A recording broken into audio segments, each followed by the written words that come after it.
امروز می‌خوایم بریم با هم دوربین ثبت وقایع ببندیم روی پیرمرد.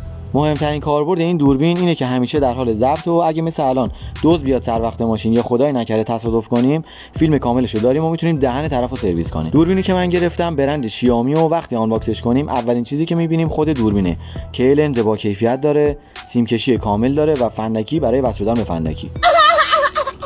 لنز دوربین رو می‌بینیم که چقدر با کیفیت و اینم ورودی کارت حافظه است برای ضبط تصاویر. برای نصبش مجبور شدم آینه درجه دارمو باز کنم چون خیلی بزرگ بود و جلوی دوربین رو می‌گرفت که درش آوردم و سیم کشی دوربینم از بغل قاب ستون خیلی شیک رد کردم که یه سرش می‌خوره به فندکی که البته USB و به ضبط هم می‌تونیم وصل کنیم. اون سرش هم می‌خوره به خود دوربین و روشن میشه. چسب دو طرفش هم کندم و نصبش کردم و اینم شد نتیجه کار که میتونیم توی هر زاویه تنظیمش کنیم و هر تصویری که خواستیم رو ضبط کنیم که قابلیت پخش زنده توی گوشی هم داره. راستی برای خریدنش هم میتونی به پیجی که توی کپشن تگ کردم پیام بدی.